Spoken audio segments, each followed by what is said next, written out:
લઈ જવો છે, કારણ કે રાણીયા વાસમાંથી હજુ કોઈ સમાચાર આવ્યા નથી. વર્ષ વીતી ગયા છે. અરે મહારાજ જય માતાજી. અરે મહારાજ, રાણીના વાસમાં બે કુંવરના જન્મ થયા છે. શું કહ્યું? રાણીયા વાસમાં બબે દીકરાના જન્મ થયા છે. ખરી વાત છે દાસી. આજે જોડિયા બંને કુંવારોના જન્મ થયા હોય તો આજ રાત તરફથી તને સારું યોગ્ય ઇનામ કરી મળી રહેશે. આજે ઘણો આનંદનો દિવસ છે.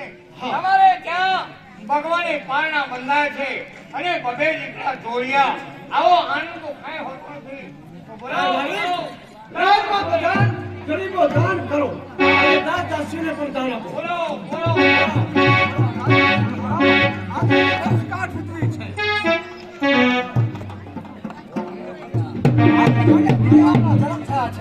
લાવ મને પણ રાત ઉતારવા જાઓ. કોઈ સમાચાર મળતા નથી. અરે સમાચાર તો સારા લઈને આવ્યો છું. સારા સમાચાર લઈને કે રાણીયા વાસમાંથી રાજલવાના કુખે બંને જોડિયા કુંવરના જન્મ થયા છે. શું વાત કરો છો? અને એની વર્ષગાંઠ તે કાલે ઉજવવાની. કોની જુઓ છો વાડ? આવતીકાલનો સૂરજ કોઈ દિવસ આદેશી નહીં જોઈ શકે.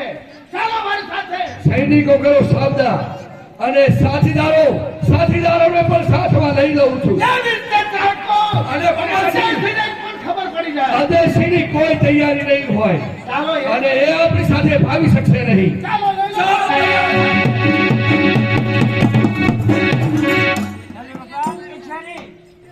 ભગવાનની કૃપાથી વાહ સાહેબ, આજે સોનાનો સૂરજ ઉગ્યો છે અને વળી તમારે ત્યાં બધે જોડિયા દીકરા.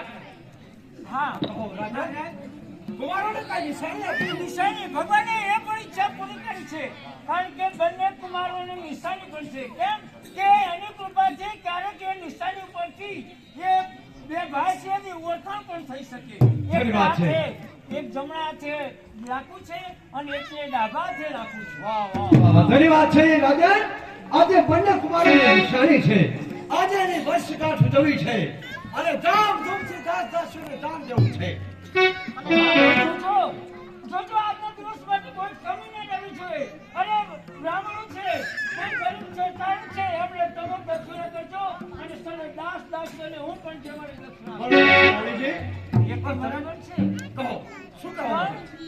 આજે તમે મારી સાથે વાત કરો છો, ઘણો હરખ છે, પણ આ તમારી આંખો છે એ લાલ ચોળથી જેમ ઉજાગરો હોય એવું મને લાગે છે. રાણીજી, આજ તમે મારી મીઠી મસ્કરી કરતા લાગો છો. કદાચ મને ભાનથી કહો તો મને કઈ ખબર પડે. બાપુ એ સાચી વાત કહે છે. ધીરેની 11 સારી નાખ્યું છે તમારે. નહીંતર લાલ જ હોય છે. કહેવા શું માંગો છો રાણીજી? મને કઈ ખબર ના પડે.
લાગે છે કે ભૂપતસિંહ આપણા રાજમાંથી ચડી કરી આવે લાગે છે.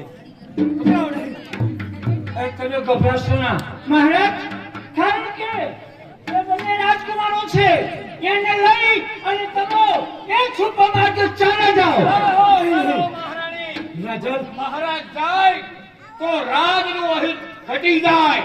કારણ કે નિર્મલે કહે મરદનો છોકરો એ મેદાન છોડીને ભાગે નહીં. પણ એ બંને જોડિયા છોકરા છે. રાજન એક તમે લઈ જાઓ અને એક લાવો મારી પાસે. નહીં નહીં પ્રધાનજી, કેમ? એ મહારાજને છોડીને હું નહીં જઈ શકું. રાજા! તમારે કહું છું કે તમે ચાલે જાઓ. ઉભા રહો. આપ ચિંતા તમે ન કરો, કહો છો કે છોડીને નહીં જવું. આ તો એક રાજનો દીવો છે.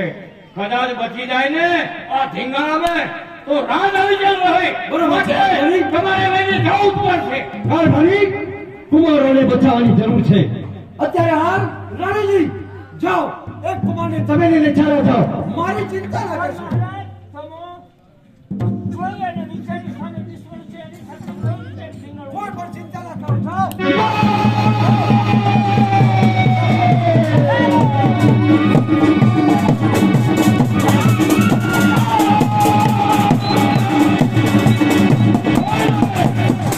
જોઈ લેજે શ્રી, તારા રાજમાં તાકી છે. હવે તો રાજનને પછીના ખંડા પાણી ભરાવશું. બાબાસિંહ, અરે મરદનો દીકરો હોય તો મને ચેતવીને આવવું જોઈએ. આજ મારા બંને કુમારોની વર્ષગાંઠ ઉજવું છું અને આ સમયે તે મોકો લઈ અને મારા રાજમાંથી કાઢતો છે. અત્યાર સુધી તો ભગતસિંહ એક મોકો જોતો હતો. તને ખબર નહીં હોય કે માયરામાં રાજુ સાથે હું યુદ્ધ ન કરી શક્યો. એનું કારણ છે આજે તો સાવતા બનીને આવ્યો છે ભગતસિંહ. આ તો તારા ઈચ્છે જ એમને સંભાળી લાગે. અરે ભગત, આ તો એક મરદનો દીકરો છે. ભલે આજ મારી કોઈ તૈયારી નથી, પણ હું હારવા વાળો નથી. મારું પણ મીઠું લઈ જરા સંસારમાં ભટકાવું છે.